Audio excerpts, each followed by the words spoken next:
Never laugh at the string bags. They might just sink your entire fleet. That warning has traveled across generations, from the smoke-filled skies of Taranto to the war rooms of today. Modern admirals still speak of that November night with quiet respect.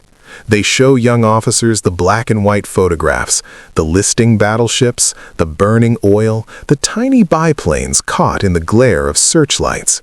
And every time, the same question arises. How did something so old defeat something so modern? The answer is always the same, and it is uncomfortable. Because the real weapon that night wasn't the torpedo or the Pegasus engine. It was the Italian belief that they were untouchable. Their arrogance blinded them. Their laughter made them careless. And in that single moment of overconfidence, 21 determined pilots flying machines from another era flew straight through the gap and changed naval warfare forever. The Swordfish proved something profound. In war, spirit and surprise will always matter more than steel and statistics. The plane everyone called obsolete became the plane that refused to die. It flew missions long after it should have been retired. It struck blows that newer, faster aircraft could not. And it taught the world that yesterday's technology, in the right hands, can become tomorrow's nightmare. Even now, when carrier strike groups sail the oceans with billion-dollar stealth fighters and advanced missiles, the ghost of Taranto lingers in every briefing. Because every commander knows deep down, your harbor is never truly safe, your fleet is never truly invincible, and the enemy is always watching, looking for the moment you start to laugh. The string bags are silent now, but their whisper remains loud and clear across the decades. Never be too proud to respect your enemy. Never be too modern to fear the old. And never, ever laugh until the battle is truly over. Never, ever laugh until the battle is truly over. That is the last and most important lesson of Taranto. The Italian admirals learned it too late. Standing in the cold dawn light, staring at the burning ruins of their once invincible fleet. Their laughter from the night before had turned to ashes in their mouths. 3 of their finest battleships, symbols of Italian naval power and national pride, lay crippled or sinking in the very harbor they believed was impenetrable. The Fairey Swordfish, those ridiculed string bags, had delivered a blow so precise, so devastating, and so psychologically shattering that the Regia Marina would never fully recover its confidence for the rest of the war. But the story goes even deeper. Taranto proved that innovation doesn't always come from the newest and most expensive technology. Sometimes it comes from brave men willing to use what they have in ways no one expects. The British took obsolete aircraft, modified them with simple wooden torpedoes, and achieved what many considered impossible. The Japanese learned this lesson well and used it at Pearl Harbor. The Americans later used similar thinking when they hunted the Japanese fleet with carrier aircraft across the Pacific. And today, military planners across the world still return to that cold November night when they want to understand how surprise, audacity, and determination can overcome overwhelming technical superiority. The old Swordfish may rest quietly in museums now, their wings folded, engines silent. But their spirit lives on in every pilot who flies into danger, in every commander who refuses to underestimate the enemy, and in every student of military history who understands one simple truth. Never judge a weapon by its appearance. Never underestimate men who fly with courage instead of fear, and never laugh at something coming at you out of the darkness. Because on the night of November 11th, 1940, 21 slow, fabric-covered biplanes flew into history and reminded the world that arrogance is the most dangerous vulnerability of all. Because arrogance is the most dangerous vulnerability of all. That truth, born in the flames and oily smoke of Taranto Harbor, has become immortal. It travels through time, from the blacked-out nights of 1940 to the high-tech war rooms of the 21st century. Every naval officer who studies this raid comes away with the same uneasy feeling, that no fleet, no matter how powerful, is ever truly safe if its commanders begin to believe their own propaganda. The Italian admirals who toasted each other with fine wine and mocked the flying antiques paid the ultimate price for their hubris, because arrogance is the most dangerous vulnerability of all. That truth, born in the flames and oily smoke of Taranto Harbor, has become immortal. It travels through time, from the blacked-out nights of 1940 to the high-tech war rooms of the 21st century. Every naval officer who studies this raid comes away with the same uneasy feeling, that no fleet, no matter how powerful, is ever truly safe if its commanders begin to believe their own propaganda. The Italian admirals who toasted each other with fine wine and mocked the flying antiques paid the ultimate price for their hubris. Their laughter became a cautionary tale taught in every naval academy on Earth. Their overconfidence didn't just lose 3 battleships that night, it lost the initiative in the Mediterranean for years. The humble Fairey Swordfish, on the other hand, earned a place in military legend that far outlived its physical service. Those slow, canvas-covered biplanes proved that courage, creativity, and surprise will always have a seat at the table of war, no matter how advanced the enemy's technology becomes.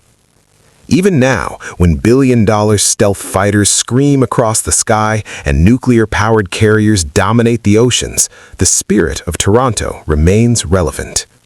Modern strategists still ask themselves the uncomfortable question: what is our swordfish moment? What weapon or tactic are we currently laughing at that might one day come out of the darkness and change everything? The string bags are gone. The Italian battleships of Taranto are long since scrapped or turned into museums. But the lesson remains sharp, clear, and unforgiving. Never laugh at your enemy's weapons.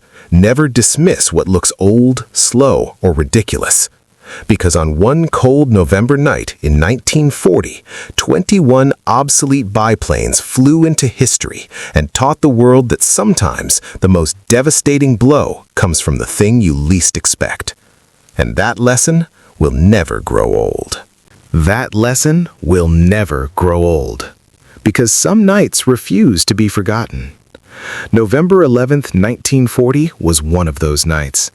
Even now, if you stand on the quiet waterfront of Taranto long after midnight, when the harbor is still and the wind carries the faint scent of salt and old oil, you can almost hear it. The low, rhythmic drone of those ancient Pegasus engines approaching from the sea. You could almost see the faint silhouettes of the swordfish skimming just above the black water, their fabric wings glowing faintly in the searchlights, their pilots leaning forward in open cockpits, eyes fixed on the sleeping giants below. The Italian admirals never expected them. They had laughed too loudly. They had believed too completely. They had dismissed the impossible. And the impossible came anyway.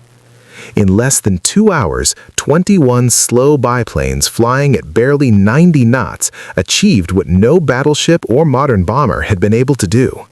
They struck the heart of the Italian fleet in its safest harbor and changed the naval balance of the entire Mediterranean in a single stroke. The Conte di Cavour would never sail again. The Littorio and Caio Duilio were crippled for critical months, and the Regia Marina's aura of invincibility was shattered forever. The brave British and Commonwealth pilots who flew that night didn't consider themselves heroes. They were simply doing their duty in the only aircraft available.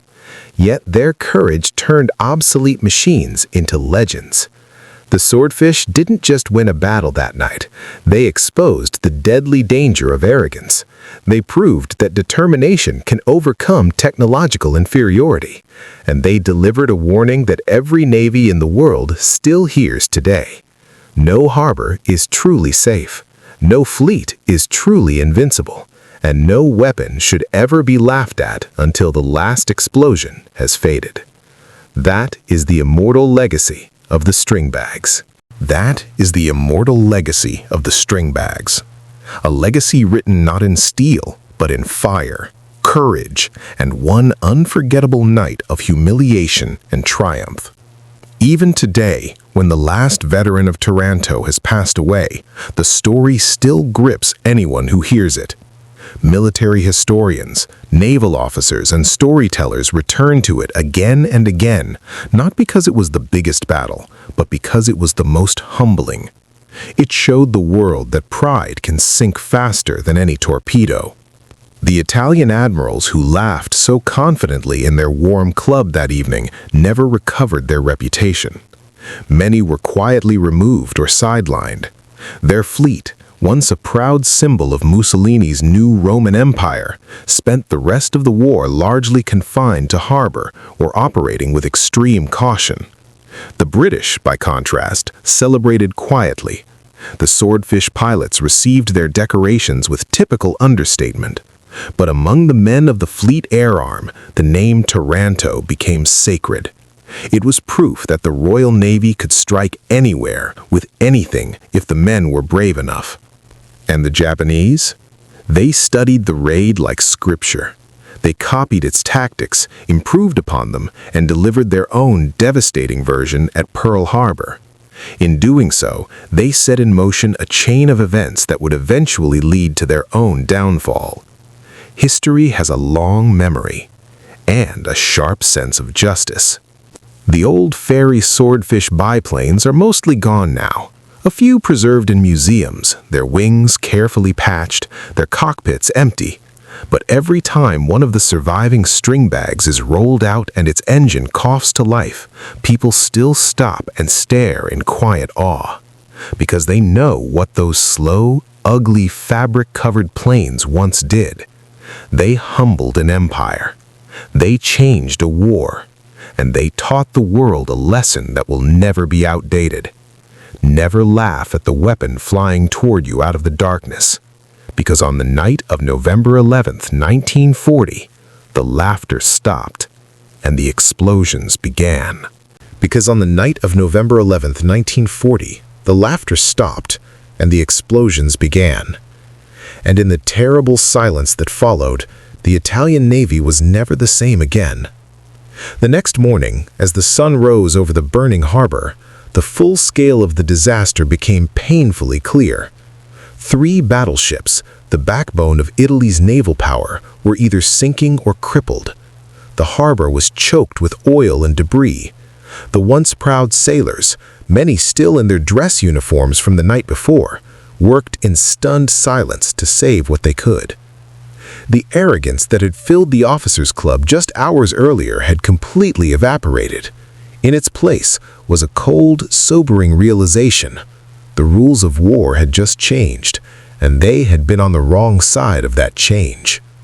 For the British pilots who made it back to HMS Illustrious, there were no wild celebrations, just quiet exhaustion and the deep satisfaction of a job perfectly executed against impossible odds.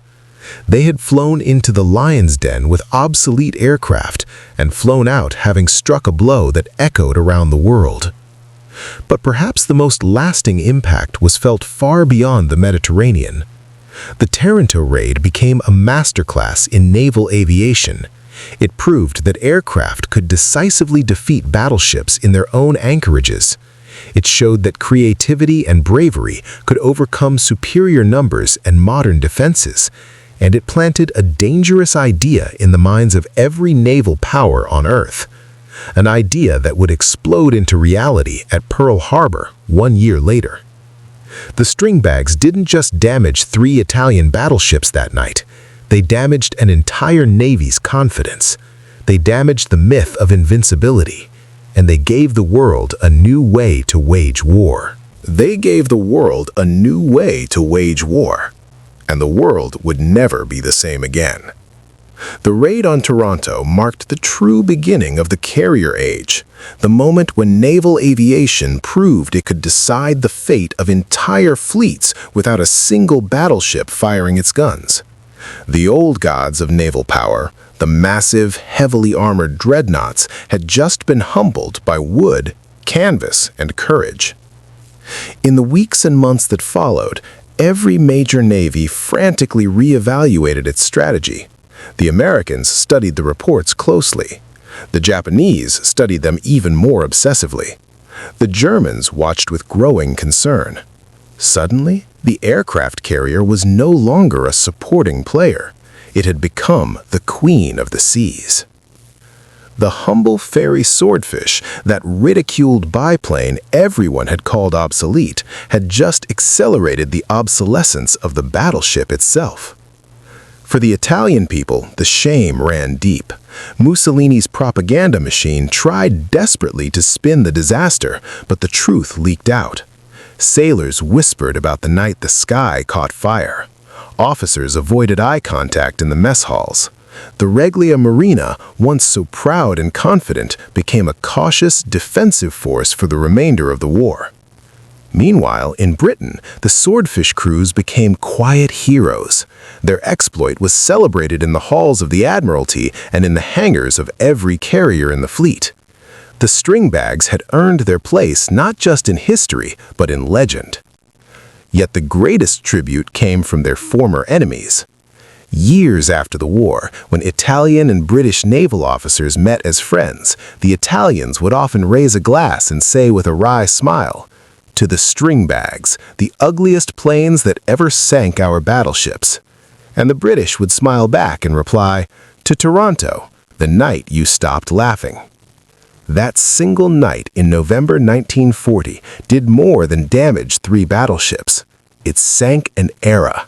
It sank arrogance, and it launched a new chapter in the story of modern warfare, one written in the contrails of aircraft carriers and the drone of engines in the dark. The laughter is long gone, but the lesson remains. The laughter is long gone, but the lesson remains, sharp, clear, and unforgiving even after 85 years. Taranto was the night the battleship died. Not literally, the great steel giants would fight on for a few more years, but spiritually and strategically, their reign as the undisputed kings of the sea ended in the oily flames of that Italian harbor. From that moment forward, no admiral in the world could look at his anchored fleet the same way again. The age of the big gun had begun its long, slow surrender to the age of the aircraft carrier. The 21 Swordfish that flew that night did something far greater than sink or damage 3 battleships. They proved, beyond any doubt, that air power could reach into the safest harbors and strike the most heavily protected ships on Earth. They showed that courage and ingenuity could overcome every advantage of steel and concrete. For the men who flew the stringbags, it was the defining moment of their lives. Many of them would go on to fly more dangerous missions, hunting the Bismarck, defending Malta, striking across the Arctic, but none would ever forget that cold November night when the world laughed at their aircraft until it stopped laughing. The Italian Navy tried to forget Taranto. They raised the Conte di Cavour, repaired the others, and tried to move forward, but the scar remained. Their confidence was broken. Their fleet would spend the rest of the war largely reactive, never again daring to challenge the Royal Navy with the same arrogance. And somewhere, in a quiet corner of the Fleet Air Arm Museum in England, one of the last surviving Swordfish still stands. Its wings are patched, its cockpit is empty, its engine is silent. But if you stand in front of it long enough, you can almost hear the distant drone of those old Pegasus engines once again, heading low and slow across the dark water toward Taranto, heading toward history, heading toward legend.